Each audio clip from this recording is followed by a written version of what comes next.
이렇게 환영해 주셔서 대단히 감사합니다. 이 모임을 주관하시는 분들께 경의를 표합니다.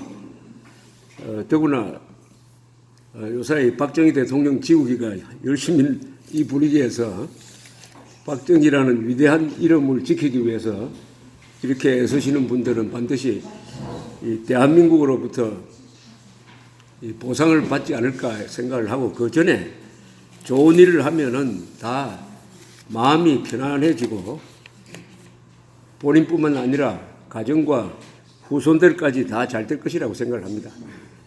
나쁜 마음 먹으면은 다 당대에 망하는 걸 내가 여러 번 봤습니다.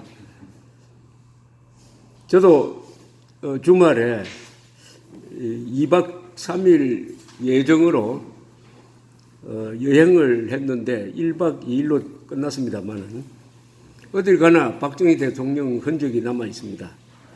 제가 1박 2일 다녀온 데는 핵심이 신라의 삼국 통일의 흔적을 찾아서라는 테마였는데 경북 진천에 충북 진천에 갔습니다.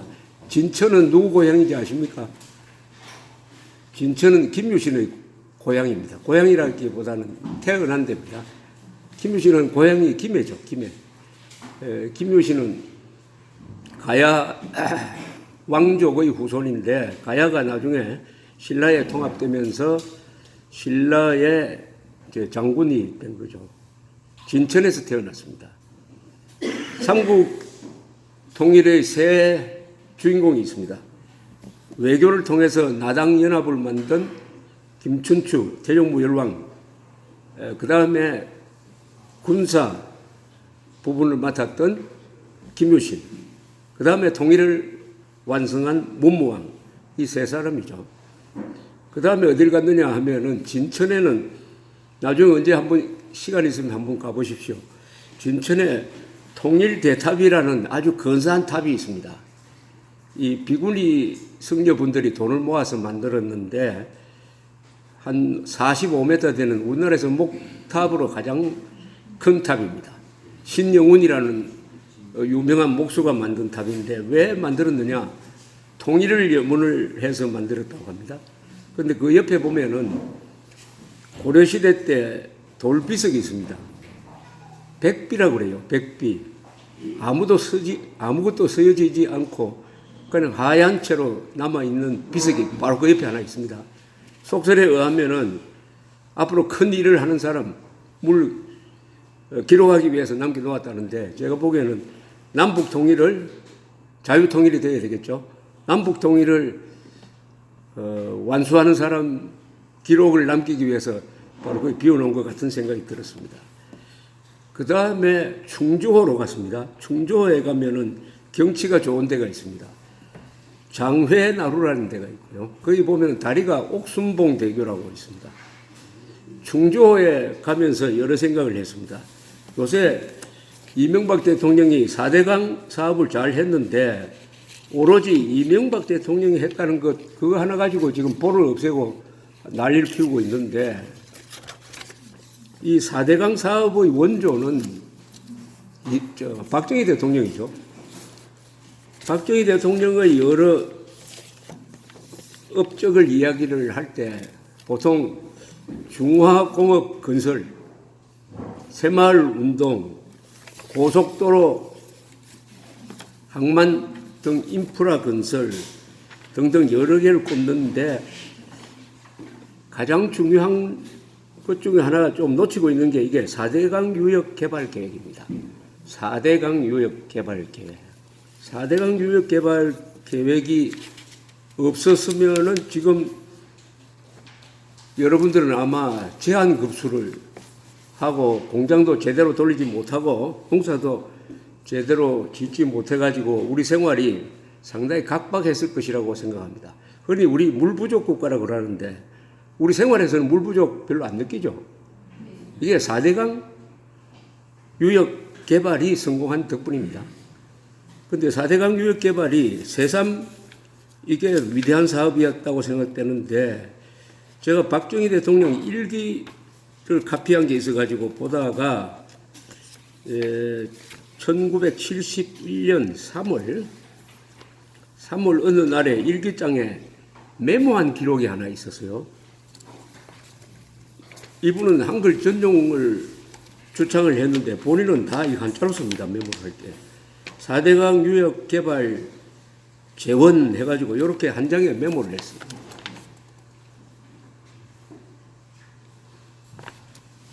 제가 요새 4대강 사업이 언론에 보도되니까 새삼 한번 읽어봤습니다. 뭐라고 적었느냐.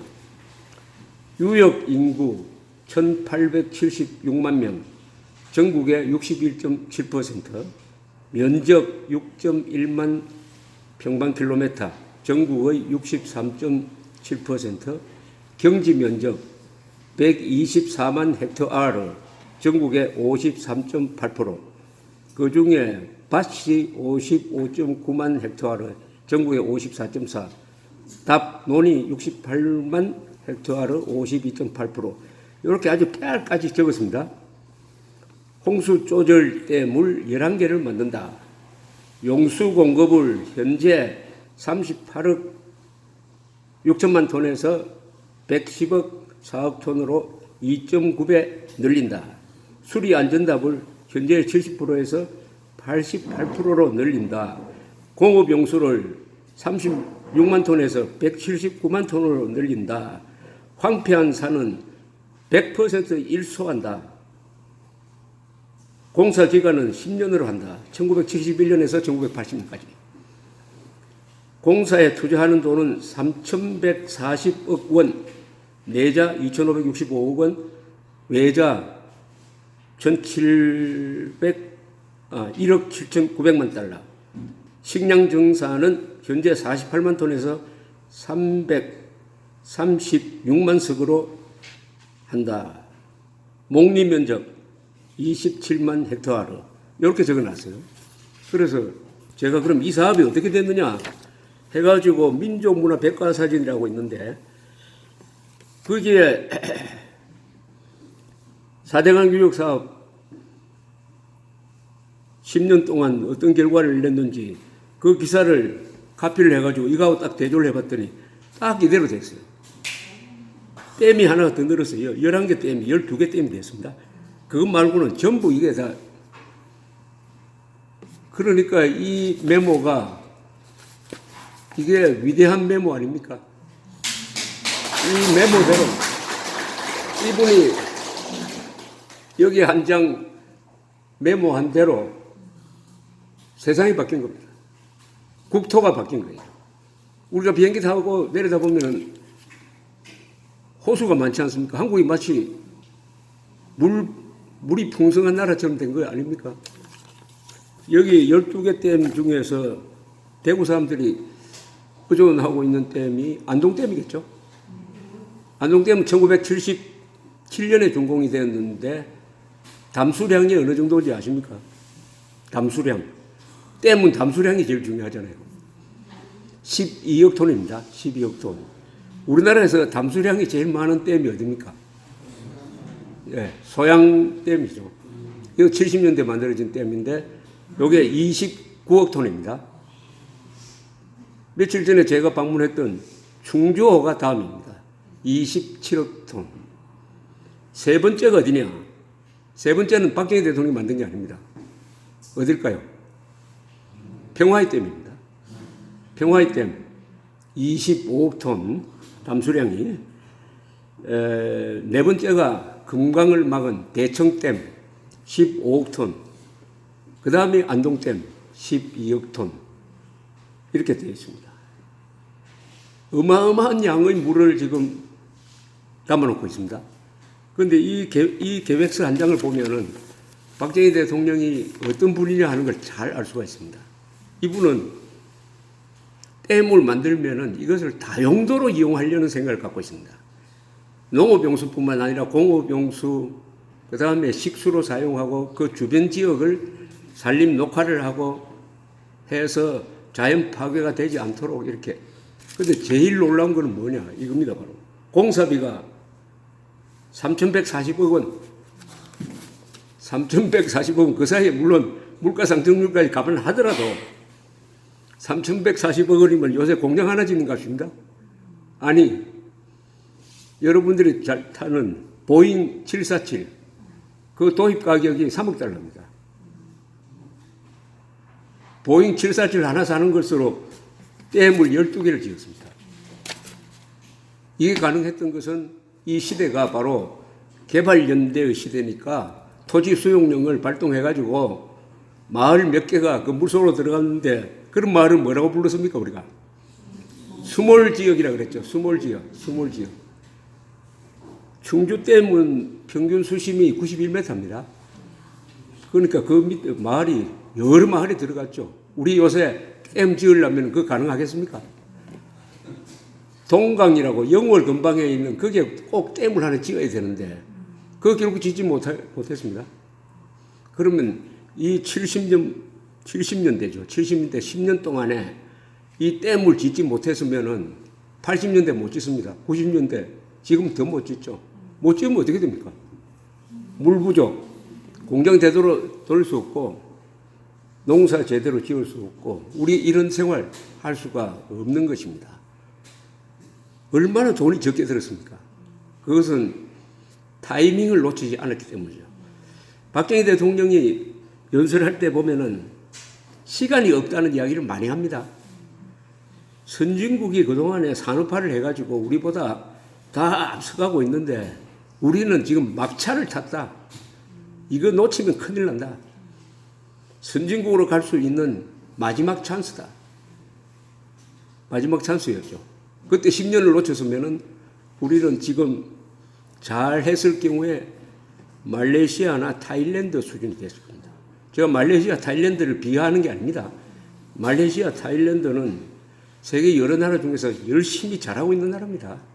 근데 우리는 말레이시아, 타일랜드를 우습게 보는 나라로 바뀌었습니다.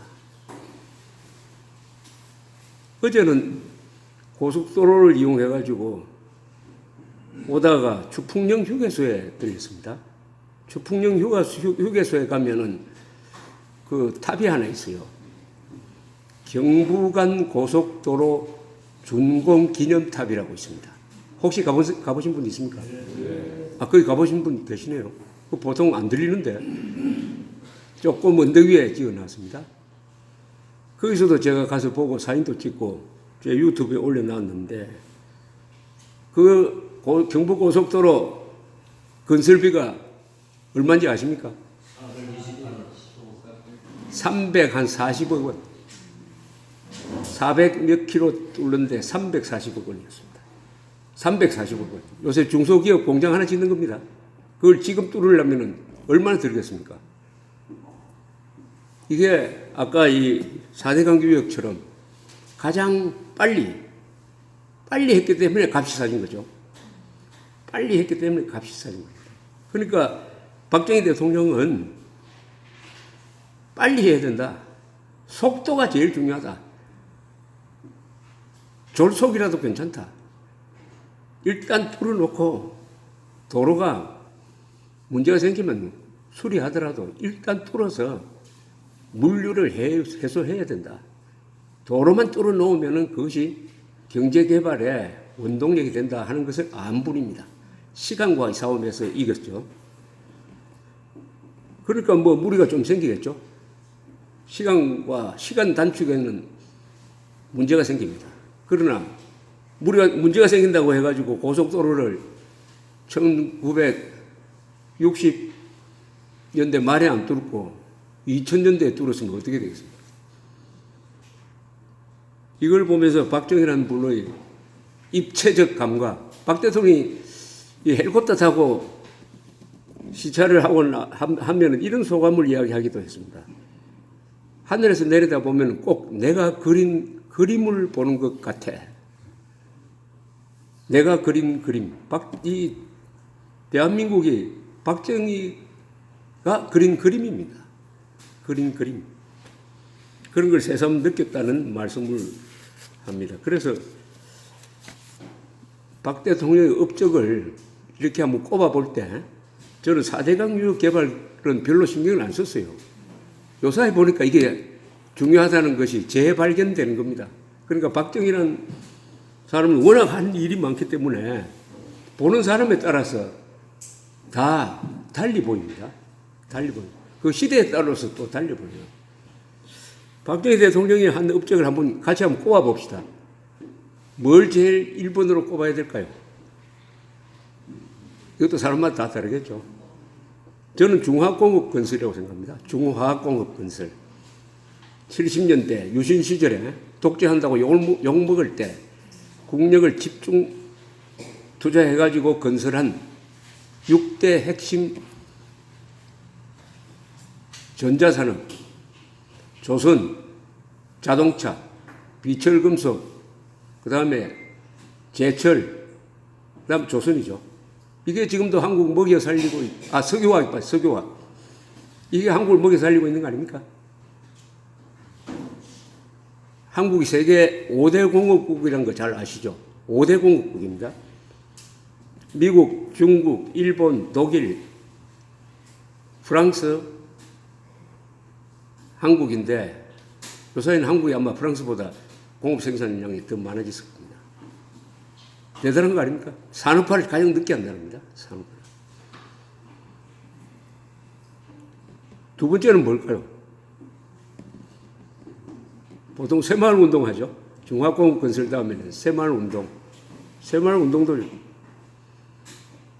다음에 4대강 유역 넣고 중동 건설 시장 진출, 월남전 파병, 한일 국교 수교, 그 다음에 뭐 꼽으면 너무 많습니다. 그 다음에 과학기술 진흥, 기능공 양성, 그 다음에 자주국방력 건설, 또 뭘 넣을 수 있을지 한번 이 토론을 해보는 것도 재밌다는 생각이 듭니다. 10개를 어떻게 뽑을 것이냐, 10개를.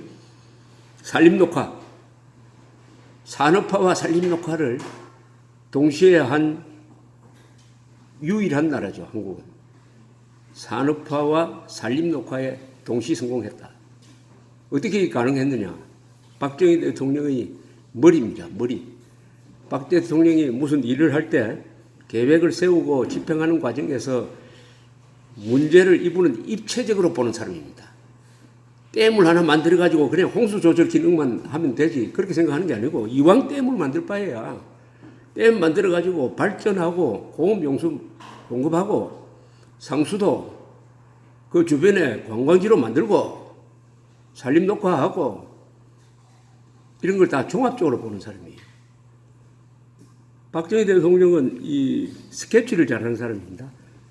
스케치를 잘하는 사람은 어떤 사물을 볼 때 핵심을 잘 짚는 사람이죠. 눈이 좋다 그러죠. 그런 사람을 눈이 좋. 아주 눈이 좋은 분이에요. 그 다음에 그것을 실천할 수 있는 방법을 아는 거죠. 실천하는.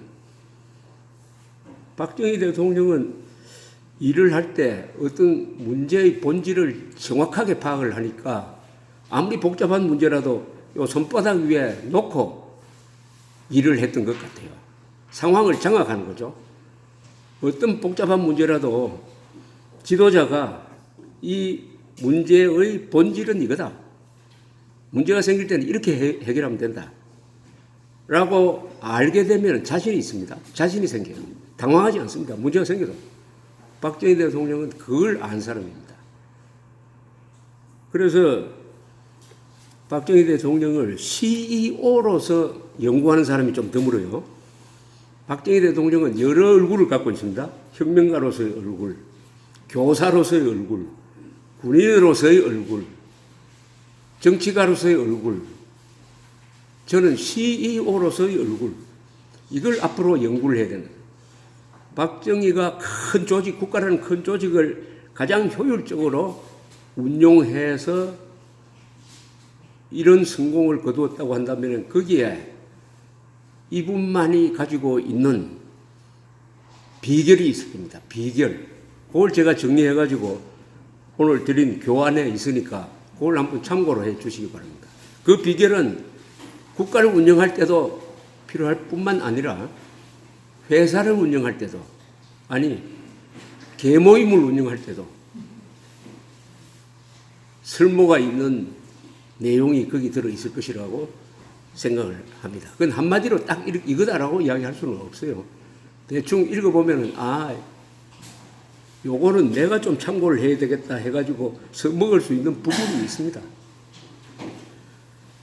인간으로서의 박정희를 이야기한다면은, 대충 그분은 생애에서 교사였습니다. 군인이었습니다. 혁명가였어요. 그리고 CEO였습니다. 이 네 가지 얼굴을 다 가지고 있었어요. 그 중에도 이분의